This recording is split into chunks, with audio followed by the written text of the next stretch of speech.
John Boyega says Star Wars is so white that a black person existing in it is a big deal. Toxic fans are okay with us playing the friend, but we can't touch their heroes. Now, considering we thought he was going to be a Jedi in the trailer.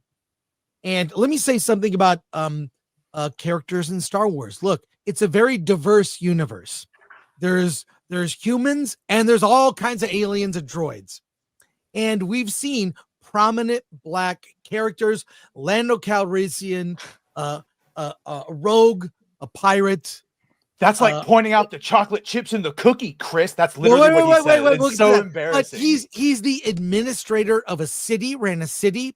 We saw Sam Jackson as Mace Windu, very a Jedi, very powerful Jedi master on the Jedi Council. But when it came to Boyega, and I know this is not his fault, J.J. Abrams friend zones him in the first movie when there's an implied romance, and then makes him a janitor. Look, I blame JJ for this. Boyega has nothing to do with it. I thought the concept of a stormtrooper that had been trained from being a child to break the programming was an interesting character we'd never seen in the Star Wars universe. More interesting, say, than the journey of a Jedi. They robbed John Boyega of what could have been a great character arc. But Ryan Johnson did that, to be fair. Yeah, JJ set up the romance and the force sensitivity, and Ryan Johnson skipped right over that, and then JJ had to double down on the third one. I blame JJ for that first movie, and there was no recovering from that. There was nothing you could do. But if you would give, I believe you have a synopsis of the story. I do actually, yeah. Yeah, if you would read this for us.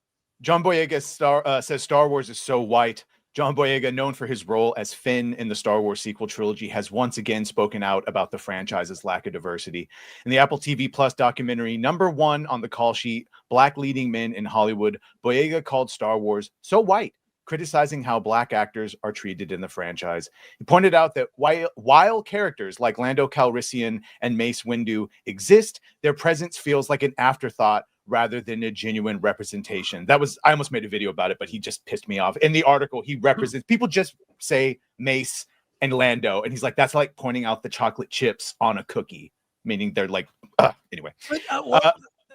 Sorry, Badge. No, I have a quick comment after you're done. One of Boyega's main grievances is how Star Wars fans react negatively when black actors take on leading roles, often accusing the franchise of pandering. He experienced racist backlash after his casting as Finn, while some fans unable to accept a black hero in the saga. Proof. Who didn't? Who didn't like him? Prove it.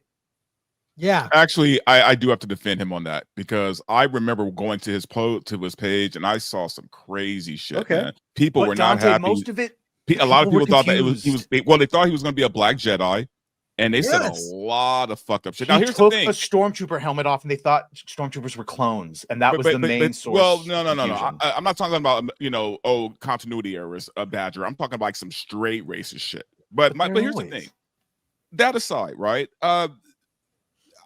I have two questions about all of this. #1, when did he actually say all this? Because I don't trust Variety. He could have said just like 10 years ago, and they're bringing this shit up now. So I don't trust Variety at all, right? He said this recently in the promotion of this Apple TV Plus series. Okay, so I guess my thing is, why now?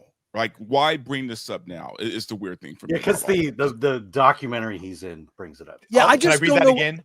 #1 on the call sheet, Black Leading Men in Hollywood. That's the name of the documentary. So he's specifically talking about his experience as a black leading man. It's not the first time he's talked about it. This is the last part. This is not the first time Boyega has criticized Star Wars for its handling of diversity. 2020 GQ interview, he accused Disney of sidelining his character despite marketing him as a major figure. He noted that while white leads like Daisy Ridley and Adam Driver were given more depth and development, his character was neglected. Boyega later had an open conversation with the Disney executive about these issues, hoping that his transparency would create opportunities. I gotta by the way, let me just add this. He's right. Yeah, he is. They did do that too. He's right. In fact, completely agree. The Rise of Skywalker, a movie I saw all of one time.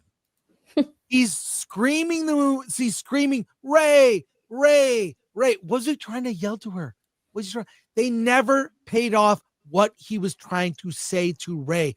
what he was trying to say. And J.J. Abrams even admitted they forgot to leave in the line where he basically was trying to tell Rey that he is force sensitive. He can feel the force. But the line was well, I won't cut say they out. forgot. They just left it out. They did leave it out for whatever reason. I know that JJ was working on it up until the week before. It's kind of embarrassing. The three movies have three different fins. Sorry, one at a time, everyone. Yeah, let me comment on something that Badger just read, because it's kind of an abbreviated quote. But Boyega said, "You guys know what to do with Daisy Ridley. You know what to do with Adam Driver. But when it came to Kelly Marie Tran, when it came to John Boyega, you know fuck all." He drops Kelly Marie Tran's name like she was just a grain of rice. Oh, jeez, Alan, all that for a joke? But it's true. I mean, I'm reading this. Let's be real. There have been more black actors in Star Wars than there have been Asians. Before Kelly Marie Tran, the only Asian in Star Wars was Newt Gunray. Oh, God damn it! You made it. What about Nien Nub? No, Nick Gunray. Oh yeah, Nub. Do you think it's affecting an attack? But this is my whole point. It's this fight over. Oh, I'm not being seen. I'm not being seen. You know, we all fall into our tribes. We all say, "Well, my tribe's not been seen. My tribe's not been seen," and to me, it just becomes so annoying.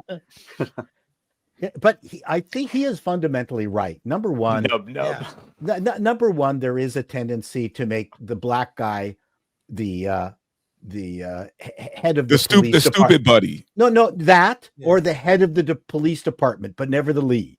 Right. And so not the guy doing shit. So there's a couple things here. Number one, this was a movie by a white guy who was riffing on an old white adventure story, Flash Gordon. Yeah. And so let him do what he fuck all wants with what he knows and what he's comfortable with. You know, people should be making different products based on what it is that they know and what they want, to convey, and hopefully they find an audience for it. So no one should be pilloried for being white and doing what it is that they know. Now, that being said, the J.J. Abrams movie really started Star Wars on a terrible path. I actually thought that the idea of John Boyega, his character, was pretty good. I had imagined that because the Empire had been decimated, that they actually had to, create drugged, mind-controlled people from other planets to become part of their new minions. And I thought, whoa, maybe John Boyega's character Finn is someone who's now breaking away from the mind control, the religion that they were steeped in to be, stormtroopers, and he was finding his own way out of it, sort of like leaving Scientology. I actually thought that was going to be the new stormtroopers, that they were going to be kind of Scientology minions. And I thought, oh, this is really interesting. But then the second movie, they didn't know what to do with them. And then the third movie, Apprentice. And then the third movie, he's pining for Rey, and he's saying the most embarrassing things on the planet. He's right. They didn't know what to do with him, but I don't think it was on purpose. I think it was because they were incompetent. Exactly. Well, my issue isn't so much of the fact that he's saying this. My thing is like, look, I get it, man. Like, you might have experienced some shit. And look, we're talking about the internet. People are going to be assholes no matter what. They're going to say things, even racist things sometimes. But to blame the entire fan base, to say that was wrong. Say that the fans are wrong, the fans are the problem, when clearly the problem was Disney. Clearly the problem was the studio, not the fans. But yeah, I that part I don't get behind. I don't get behind that part of it. I think the studios would really wish to not have to deal with fans. I think that this article is really deceiving because it's setting it up as if he's saying all of this to the fans. He's talking about Lucasfilm. He's talking about Star Wars, about what they did to his character in Star Wars. And the article is setting it up as if he's blaming the fans for all of these poor decisions, and that the fans are just okay with having Lando Calrissian and Samuel L. Jackson.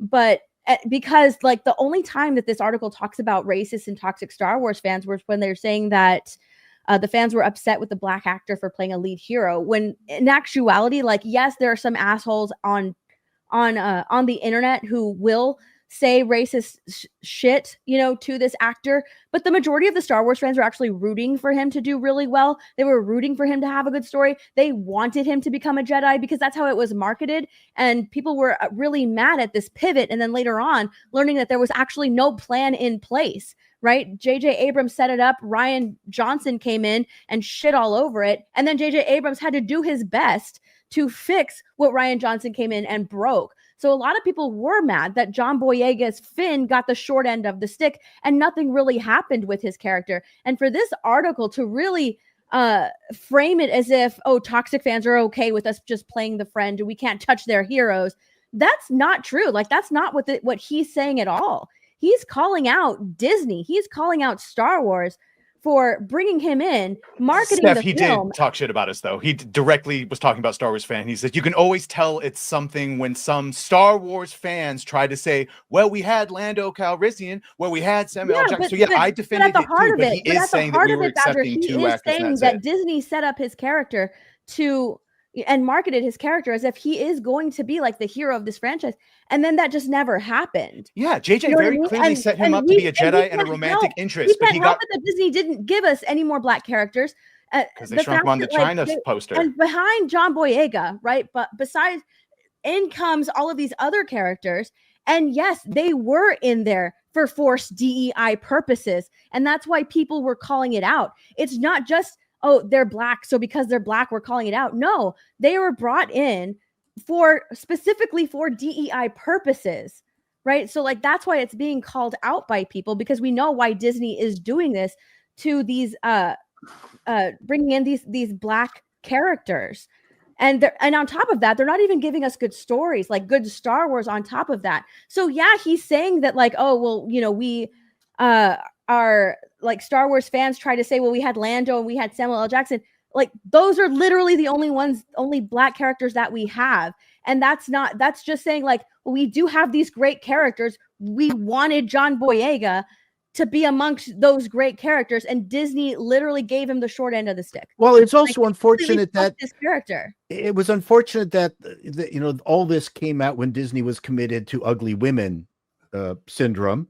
And listen, sorry, I shouldn't say that about trans. I mean, that the thing is, a cute woman who was stuck in 1960s gym bloomers, and I went, why is Boyega falling for this chunky chicken bloomers? Like, I didn't care what race she was. Like, put it like, make it a hot woman. I mean, for crying out loud. I was tired of this. This was like just so stupid. I just think, look, man, for any actor in Hollywood right now, they got to be careful with these people from the media. They got to be careful with these so-called journalists, right? They're going to try to get their sound bites. They're going to try to make you say something and twist it out of context. Because here's the thing, I can't even be upset with any of this because I literally don't know the real context of which any of this is really happening at all. And I don't trust Variety at all. They are the timing of this is untrustworthy rag in Hollywood. The timing of this is not great. Like, why dredge this all up now? That's what I'm saying. I don't trust Variety. They don't want to hear that, Alan. The documentary is about black leading men in Hollywood and how they're treated. So he's bringing up how he was treated. That's the context. Yeah, that's the context of it. Yeah. He's promoting a documentary, and so they had to dredge everything back up again. JJ very clearly set him up to be the lead and the romantic interest for Rey. And whether China is racist and doesn't want a black man, which is why they shrunk him and do all the things they do, or Tracking just didn't want Rey and him to hook up. They changed it to the Adam Driver role, and the two white people got shipped, and that failed too. Is that racism, or is that just because people didn't like Rey and Finn together? I don't know, but he's not helping at all with this. In China, there were more black characters, just Calrissian and Mace Windu, and he's suggesting that we were all right with the two tokens. And no. Jolie Bindu, many others. I'm sorry they didn't get time on movies, but 30,000 years worth of lore.